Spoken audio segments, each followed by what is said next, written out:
Genèse, chapitre 1. Dieu crée l'univers et l'humanité. Au commencement, Dieu créa le ciel et la terre. La terre était sans forme et vide, et l'obscurité couvrait l'océan primitif. Le souffle de Dieu se déplaçait à la surface de l'eau. Alors Dieu dit que la lumière paraisse, et la lumière parut. Dieu constata que la lumière était une bonne chose, et il sépara la lumière de l'obscurité. Dieu nomma la lumière jour et l'obscurité nuit. Le soir vint, puis le matin. Ce fut la première journée. Dieu dit encore qu'il y ait une voûte pour séparer les eaux en deux masses, et cela se réalisa. Dieu fit ainsi la voûte qui sépare les eaux d'en bas et celles d'en haut. Il nomma cette voûte ciel. Le soir vint, puis le matin. Ce fut la seconde journée. Dieu dit encore que les eaux qui sont au-dessous du ciel se rassemblent en un lieu unique pour que le continent paraisse, et cela se réalisa.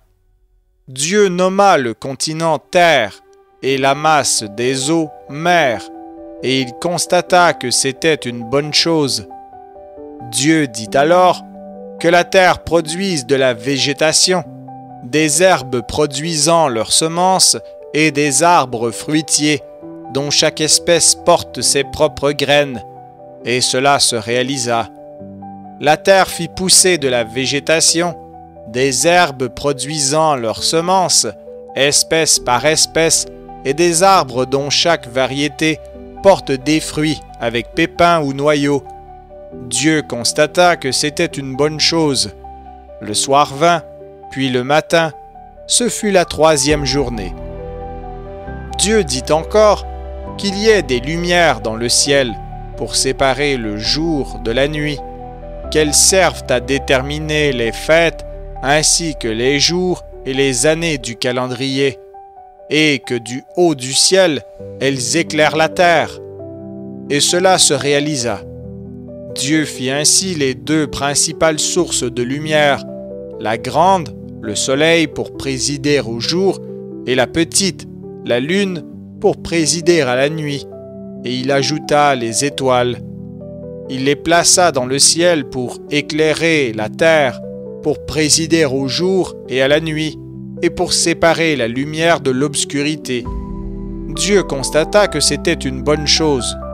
Le soir vint, puis le matin. Ce fut la quatrième journée.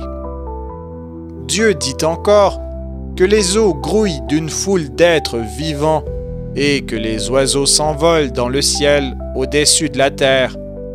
Dieu créa les grands monstres marins et toutes les espèces d'animaux qui se faufilent et grouillent dans l'eau, de même que toutes les espèces d'oiseaux, et il constata que c'était une bonne chose.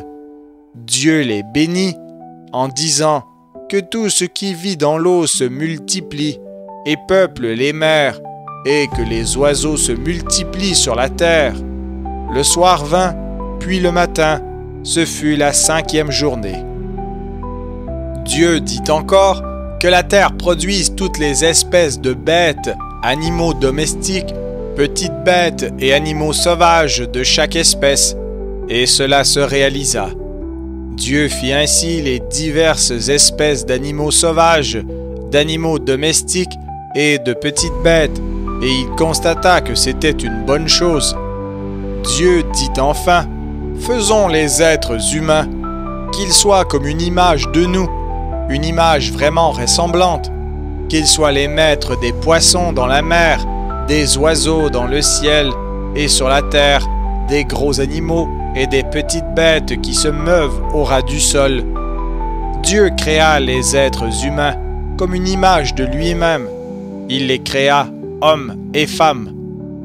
Puis il les bénit en leur disant: ayez des enfants, devenez nombreux, peuplez toute la terre et dominez-la. Soyez les maîtres des poissons dans la mer, des oiseaux dans le ciel et de tous les animaux qui se meuvent sur la terre. Et il ajouta: sur toute la surface de la terre, Je vous donne les plantes produisant des graines et les arbres qui portent des fruits avec pépins ou noyaux. Leurs graines ou leurs fruits vous serviront de nourriture. De même, je donne l'herbe verte comme nourriture à tous les animaux terrestres, à tous les oiseaux, à toutes les bêtes qui se meuvent au ras du sol, bref, à tout ce qui vit. Et cela se réalisa. Dieu constata que tout ce qu'il avait fait était une très bonne chose. Le soir vint, puis le matin, ce fut la 6e journée.